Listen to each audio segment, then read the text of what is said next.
ரொம்ப டேஸ்டியான சீக்கிரமாக செய்கிற மாதிரி ஒரு சூப்பரான மஷ்ரூம் பிரியாணி எப்படி செய்யணும்னு பார்க்கலாமா? அதுக்கு ஃபஸ்ட்டு குக்கரில் கொஞ்சமாக எண்ணெய் கொஞ்சமாக நெய் விட்டுட்டு 1 டேபிள் ஸ்பூன் அளவுக்கு பிரியாணி மசாலா சேர்த்துட்டு இதோட கொஞ்சமாக மிளகாத்தூள் சேர்த்து நல்லா வதக்கி விட்டுருங்க. இதோட ஒரு கைப்பிடி அளவுக்கு புதினா கொத்தமல்லி சேர்த்து நல்லா வதக்கி விட்டுருங்க. அப்புறமா இதோட ஒரு வெங்காயத்தை நல்லா ஸ்லைஸ் பண்ணி சேர்த்துட்டு நல்லா கோல்டன் ப்ரௌன் ஆகிற வரை நல்லா வதக்கி விட்டுருங்க.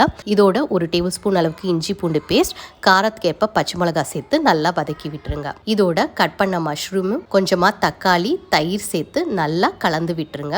நல்லா கலந்து விட்டதுக்கு அப்புறம் மூடி ஒரு கொதி விட்டுருங்க. நல்லா கொதி வந்ததுக்கு அப்புறம் நம்ம ஊற வச்ச அரிசியையும் சேர்த்துக்கோங்க. நான் இன்றைக்கி நார்மல் ரைஸ் தான் சேர்த்துருக்கேன்.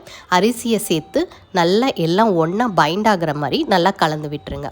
நல்லா கலந்து விட்டுட்டு தேவையான அளவு தண்ணி ஊற்றிட்டு தேவையான அளவு உப்பு, கொஞ்சமாக லெமன் ஜூஸ், கொஞ்சமாக புதினா இலை சேர்த்துட்டு 1 டேபிள் ஸ்பூன் அளவுக்கு நெய் ஊற்றிட்டு நல்லா கலந்து விட்டுட்டு நல்லா ஹை ஃப்ளேமில் கொதிக்க வச்சுடுங்க.